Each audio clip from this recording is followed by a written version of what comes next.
Hello and welcome to the latest Safer West Mercia podcast. My name is John Campion. I'm the West Mercia Police and Crime Commissioner, and I shall let my guests introduce themselves. So good afternoon, I'm Detective Chief Inspector Lee Holehouse from West Mercia Police, and I work in the Vulnerability and Safeguarding team based here at Worcester.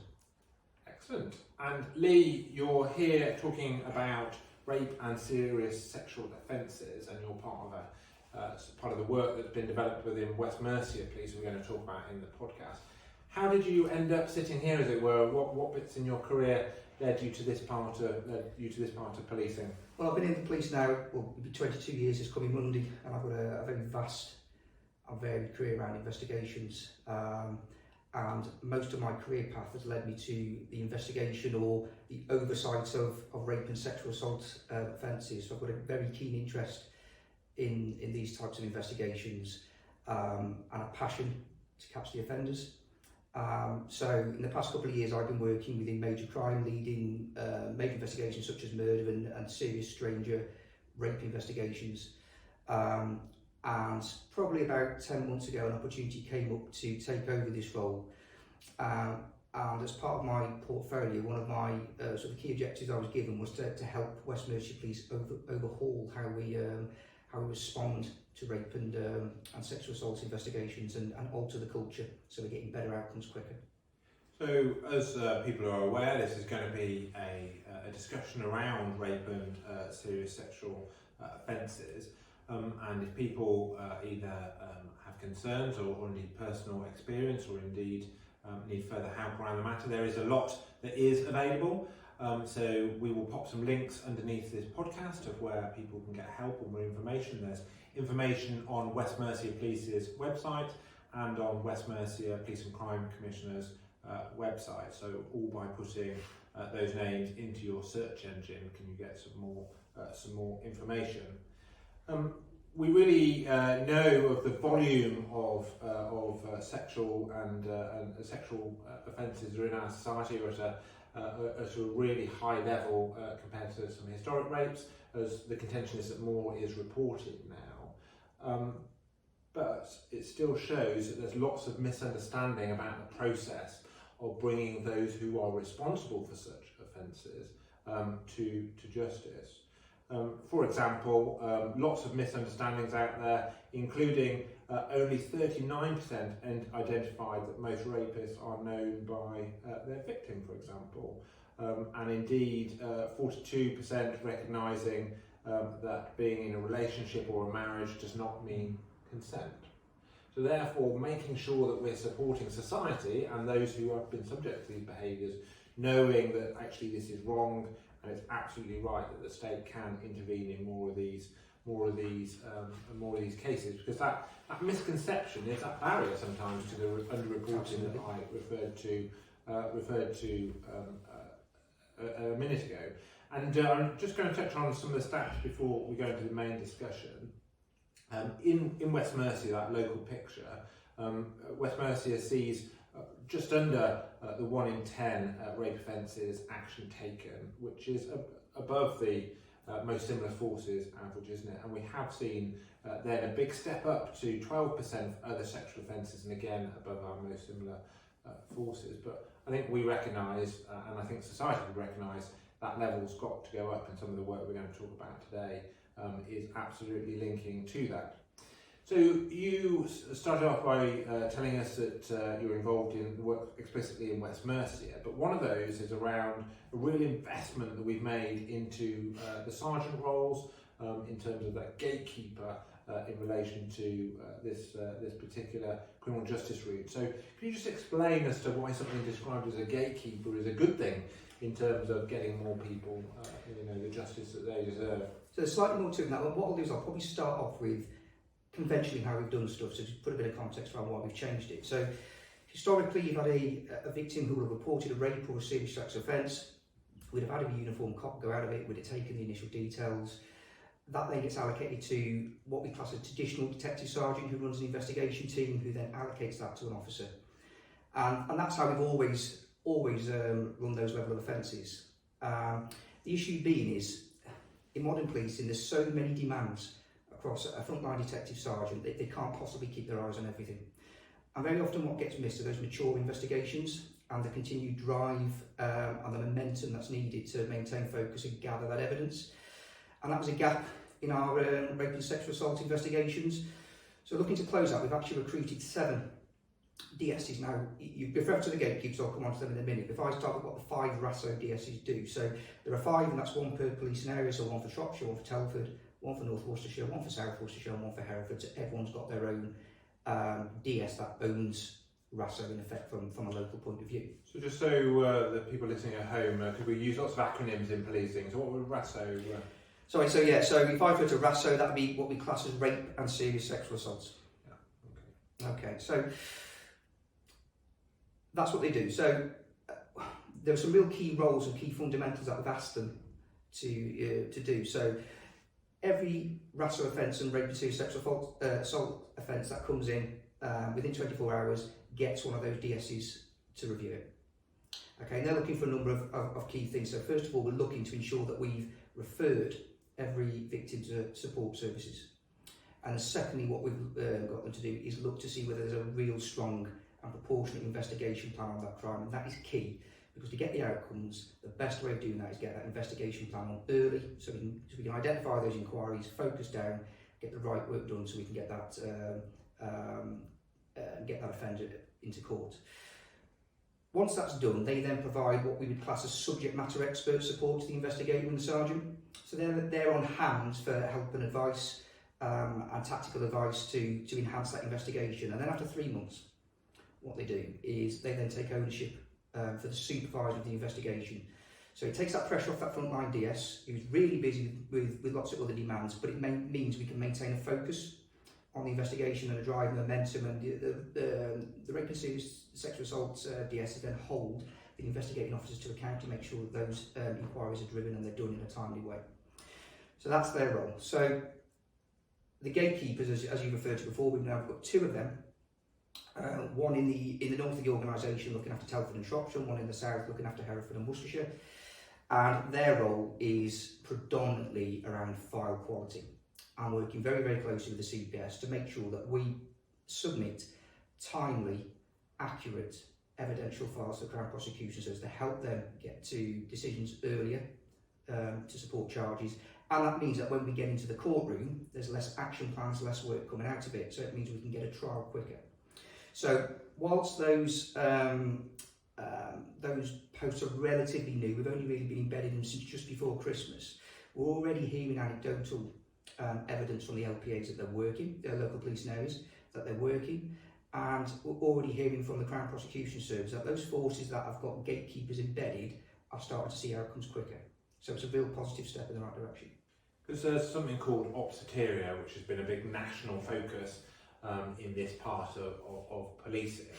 How does that work nationally, that best practice element, and the things that we're talking about here now connect? So Operation Soteria, that's come as a result of a government-led end-to-end review of the rape investigation from the point it's reported to the police up until the point it ends or gets to court or whatever that may be.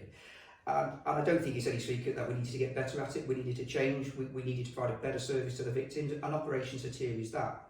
And Operation Soteria it involves key policing and Crown Prosecution Service leads coming together with academics to identify a better culture and a better process.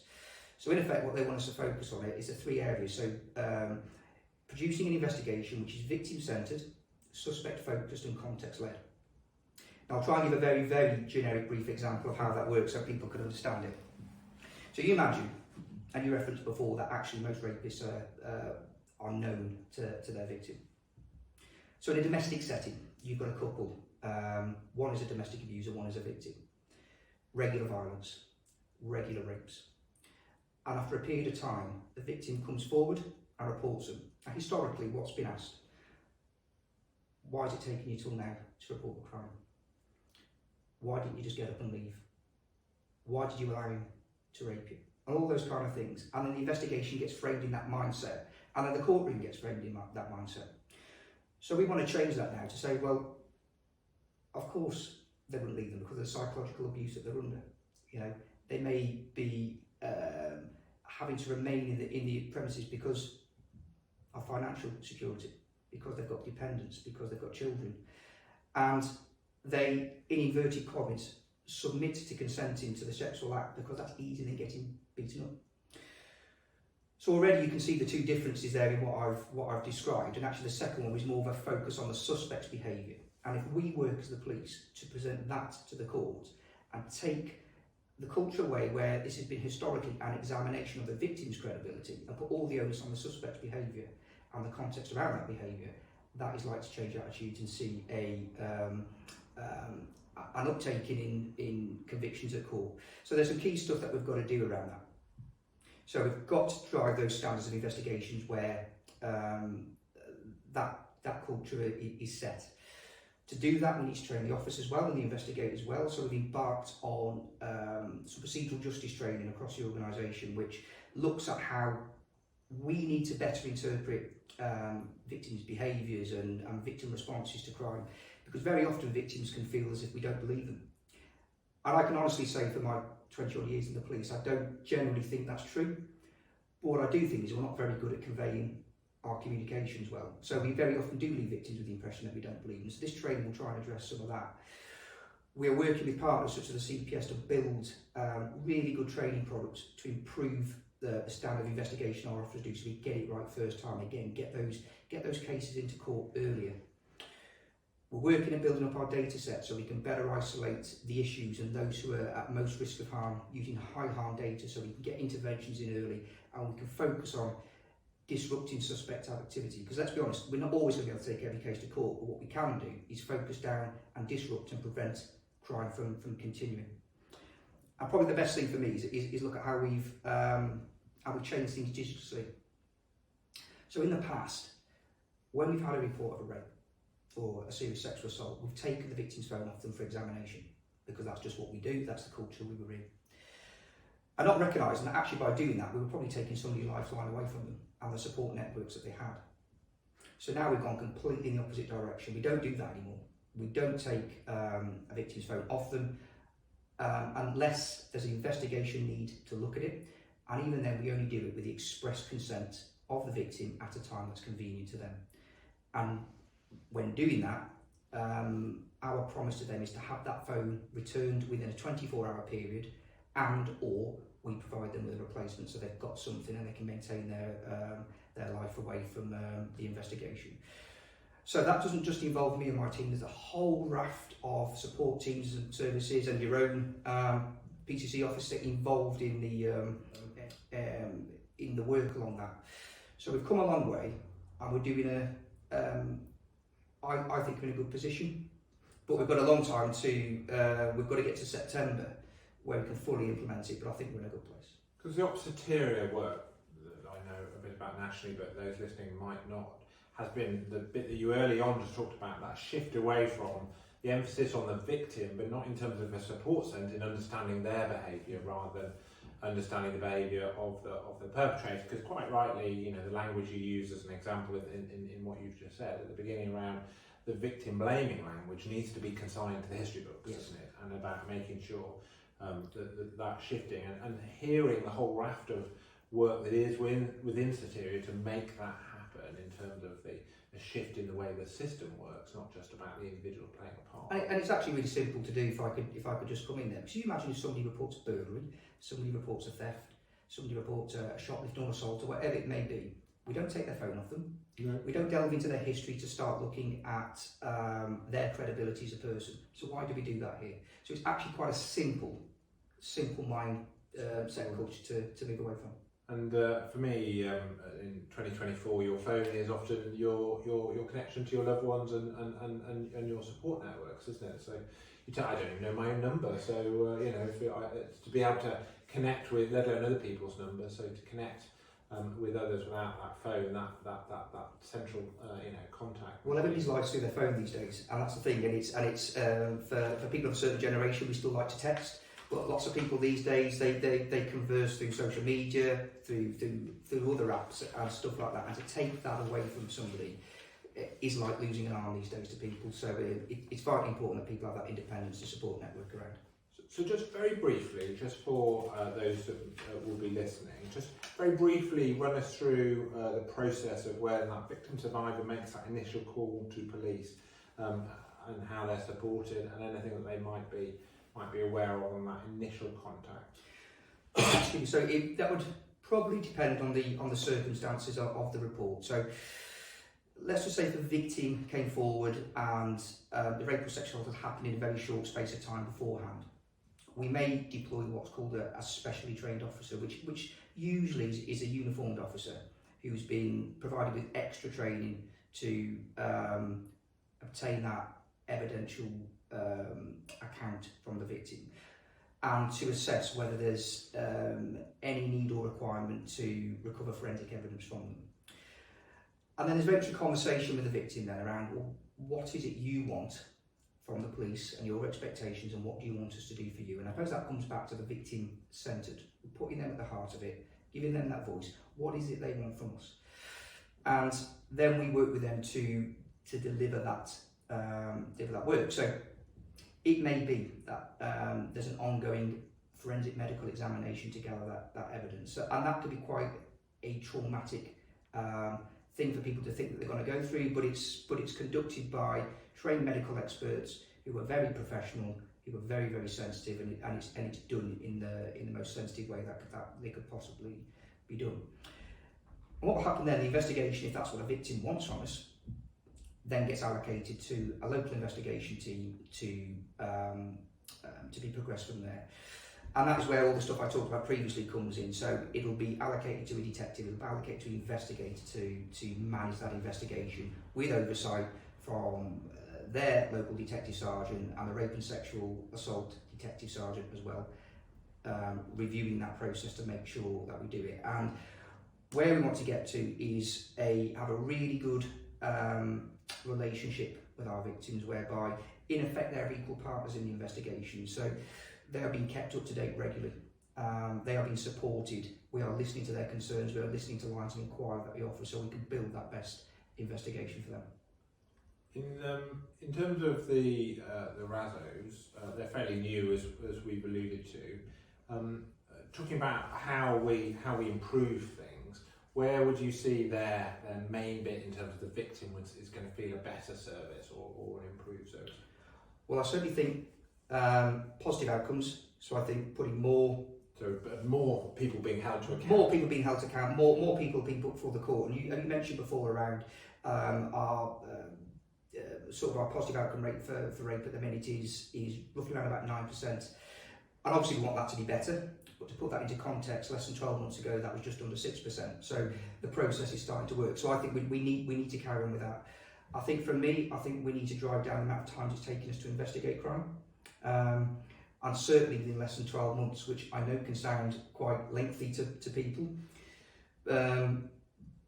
But believe it or not, there are those investigations that go beyond that period of time, not solely because of issues with the quality that the police are providing, but maybe because we're doing forensic work, or we're reviewing technology evidence, or we're waiting for the Crown Prosecution Service to make a decision. But it's about the DS's working to reduce that. And I suppose if we're doing those things, if we are providing the standard of investigation that a victim's expecting, we're getting the very vast majority of our suspects into a courtroom, we're disrupting the rest, so they're reducing crime, I would like to think that would improve victim confidence and satisfaction, and that would be the kind of service they'd want to see from us.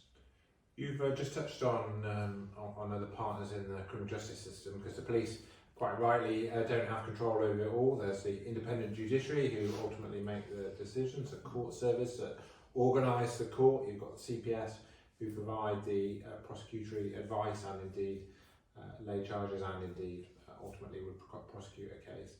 How do you work with those partners, and how, in terms of driving some of the improvements that you've been talking about from an internal West Mercia point of view, but actually, as you alluded, the satisfaction rates with victims also has to involve that wider system?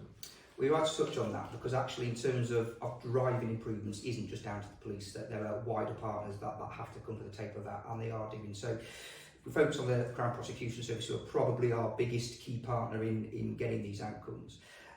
one of the things I was keen to do was improve our relationships with partners. So we had you know, better conversation, better dialogue, and do it in person. And that might, you know, like we were doing many years ago until times changed. But you know, we've become too reliant on emails. We've become too reliant on processes and databases to provide that communication. So I'm working hard with my regional counterparts in the CPS to deliver that. They want to deliver it. And now we're at a stage where I'm hearing anecdotally actually officers and lawyers are picking up the phone to each other, or they're using the Microsoft 365, Microsoft Teams just to bounce ideas and build those investigations. So that's the first thing we're doing, is building that, because that's just going to reduce the amount of time it takes us to do things. Secondly, what we've embedded is a process called early investigation advice. Now what that is after around about 6 weeks of an investigation being live, we go to the Crown Prosecution Service and say, so far this is our case. Okay. In your professional opinion, do you think this will ever make a courtroom? And if so, what lines of inquiry do you think we could pursue? This is what we think we could do. What do you think? Because there's no point us going away and doing stuff that ultimately the Crown Prosecution now want to go and do this instead. So we have that conversation with them. And what we want to get is into a regular conversation where we say, yes, we do think there's a realistic prospect of conviction here. If you focus on these 5 or 6 things and come back to us, we will charge this case for you. So it gives us real momentum, it gives us real focus, it takes away bureaucracy of things that we don't need to do, and it allows us to focus our efforts and work on the things that we do, which is ultimately going to drive up the detection rate and reduce the amount of time our victims are waiting. So from there we have regularly monthly meetings to discuss performance. And one of the key things that come out of recent performance, we're contributing regionally to an above average conviction rate at court, above national average that is, by some distance as well. So what it's showing is that the quality of the work we're getting into the courtroom in West Mercia overwhelmingly is providing positive outcomes and good convictions. Because that basis of that good quality investigation enables the right charges to be laid, to enable maybe earlier guilty pleas and all those kind of things. Yes. But really fascinating to hear, and not an area of the police's work where it's just job done, I don't think. And you're on a journey, as you described, especially around some of the opposterior things. What's next? What's the next area of focus in terms of the journey, especially in this incredibly sensitive, incredibly impactful part of criminal work that you're involved in? So I mentioned before that we have to have oppositeer in our national operating model embedded within West Mercia Police by September. So I'm working with my team to build our transformational plan to allow us to do that, and that puts us in a really good position. There's a couple of key things I want to focus on beyond that, which are going to make a difference to the public, I think. So first and foremost, it's how we better identify those people that are causing the most harm. So we're currently working within our teams at the minute to how we identify them and what process we can put in place to better disrupt them. We do that in general terms anyway, but I think we need to be smarter in terms of how we do that. So we're identifying those people who may never been convicted of a sex offence, but who our database is telling us could commit one, or are in and around those circles. What can we do to prevent that crime? So I'm currently working on it at the minute. But the key thing we're trying to work through at the minute is building up a survey, which we will approach victims of our sort of rape and sexual assault offences at the end of the investigation, where we ask them to provide us with feedback on how it's gone, because I think that's vitally important, because we're not claiming to have all the answers here. And very often there may be things that a victim will think of and we'd say, you know what, that's actually quite straightforward, but we haven't thought about it. So to improve it, we need that advice, we need that support, because we know we want to get better, we know we need to get better. So we're working with our independent sexual violence advocates and Access Counselling and West Mercia Rape and Sexual Assault Centre and the PCC's office to see what that looks like and how we build that and how we approach our victims, because we've got to be mindful that's got to be done in a really sensitive way. So those are probably the biggest areas of focus coming out of this next phase. Absolutely, that voice of the victim and survivor right at the heart of what we're doing, and so difficult to do as you articulately describe, because we don't want to re-traumatise people. We want to make sure their views are taken into account, but it's how that's done ethically really difficult to deliver. But great to see the focus, and also really fascinating to hear the work of you and your teams. In our society, we don't talk about sexual violence, it's almost a bit of a to-do hush subject, and for me, recognising, as a society recognising what is happening, quite often behind closed doors, in the privacy of something that's seen as a relationship, but is still happening, really important to make sure that we can keep the light on it to reduce the incidence of it. And the bit that you got to at the end in terms of preemptively identifying those that might be at risk of committing such offences, really, really powerful, because that's how we truly have a great victim-focused strategy, isn't it, by stopping the victimisation in the first place. Lee, really great to hear some of the work that you and your team are involved in, and where it's going next.